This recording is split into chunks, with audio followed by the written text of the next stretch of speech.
Let's go.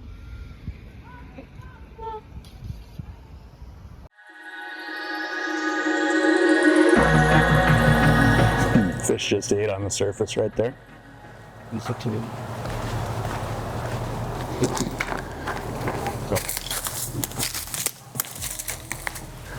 No,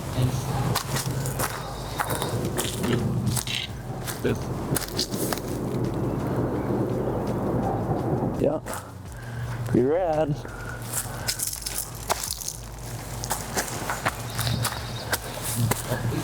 See if we got a better casting spot up here. Yeah, I may walk out and see if I can put some casts along the lily pads really quick.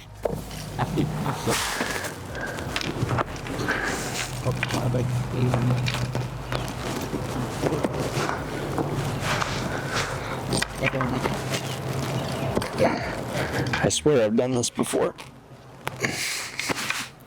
Jesus Christ.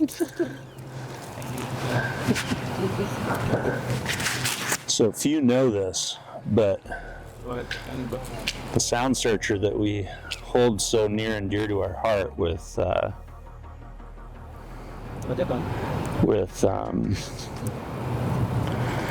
for Puget Sound was actually originated by my dad for bass down on the North Umpqua, or on the Umpqua River up north. So yet another reason why this can be such a fabulous fly is that it has so many different applications around Seattle. Gosh. I swear I've done all this before. Jesus Christ. All right.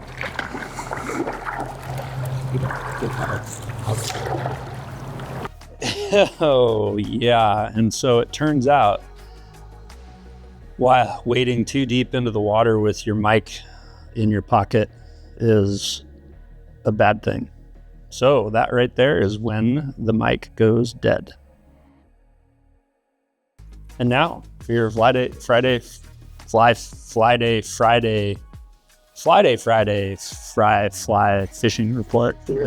So there we have it.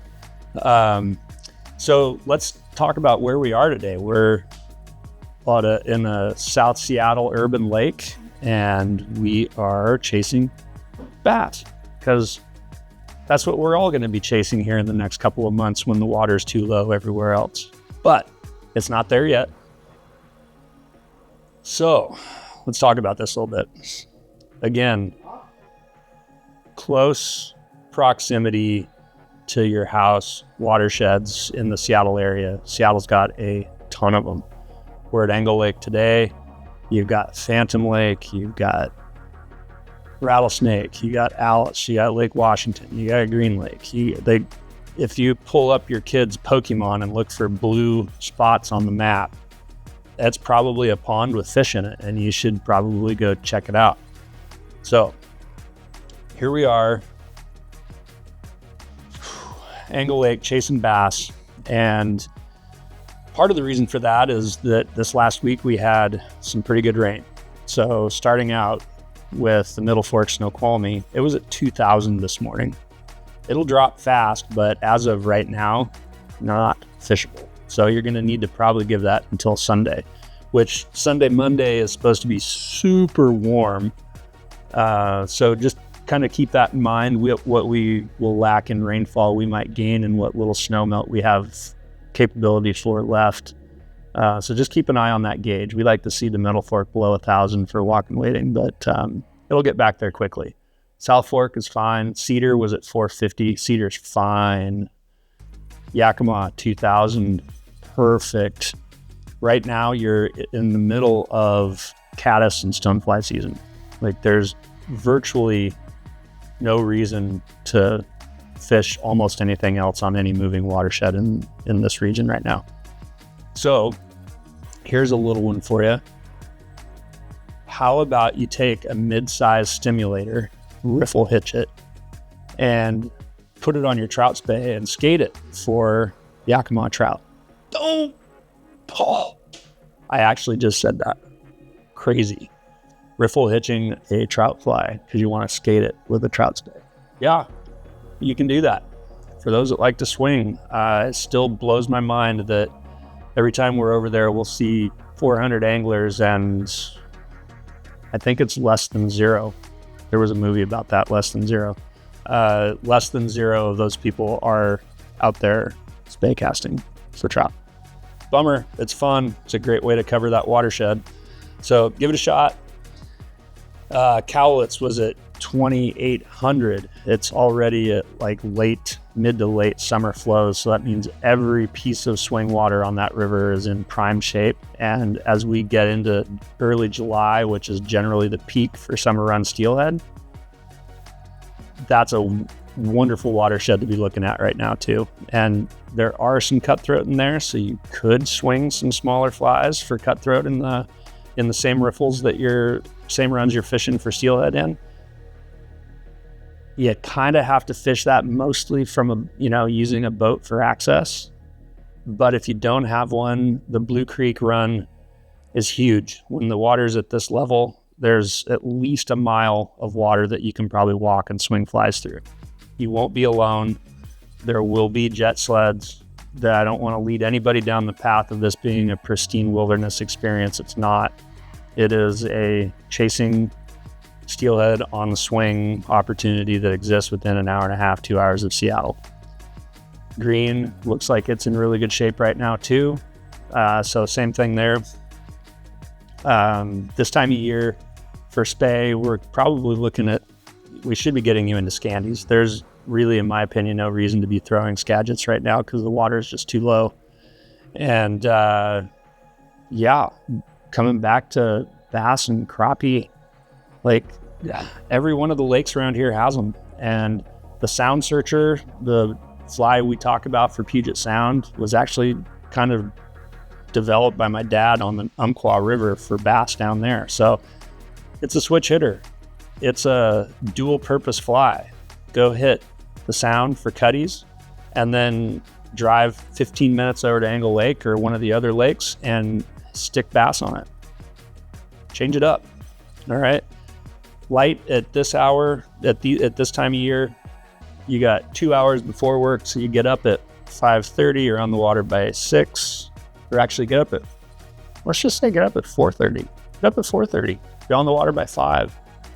Back home by 7, in the office by 7:30, work your day, get off by 6, on the water at 6:30, fish till 8:30, 9, dark. Frequency, again, I'm going to say it until everybody is just tired of it. Frequency. Smaller tidbits of time where you're actually getting out and playing with your fly rod on water is what we're looking to try to encourage you to do. So lastly, Puget Sound, we have big tides this coming week, kind of that molar tide where you've got that kind of tooth in the middle of the big drops, but it's at -2 coming up to around 11, 12. So great on the outgoings. So one of the things that I hear people say a lot is that the incoming brings all of the kelp to you. It doesn't. The kelp isn't manifested in the middle of the Sound and just an incoming tide dislodges it and brings it to you. When you walk down the beach, what you'll see is all of this kelp sitting on the rocks. Well, when the tide comes in, it elevates that into the water column that you're trying to fish. So as we get more and more into the summer season, the outgoing is going to redeposit all of that kelp on the beach and tend to leave the water column a little bit clearer for you to fish. So in lieu of that, think of points or beaches with a good current running across them. So Lincoln, Brown, Brace, Carkeek, Picnic, Kayak, any of those ones with a point, generally you're going to get all of the kelp gets spun off of that point out into the Sound, and the other side of the point is generally going to be pretty clear.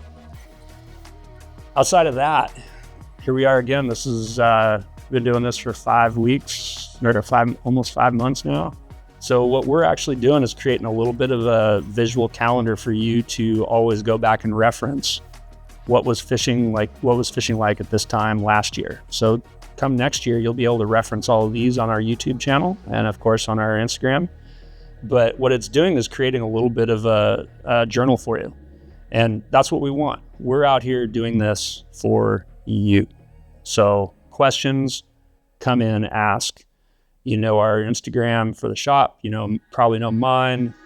Ask questions, DM us, text the shop, come into the shop. You're out here and you see something that you're totally befuddled by, come in, let's chat about it. We want to get you confident and having fun out there. And that is always a sliding scale when you start to wrap your arms around new fisheries. So anyway, everybody have a great weekend. Enjoy the World Cup. And we will be here for you when you're ready. All right, take care. See ya. Don't put your mics in your pocket. Don't put your mics in your pocket and wait. I did take my wallet and my phone out. Just not the mic. All right.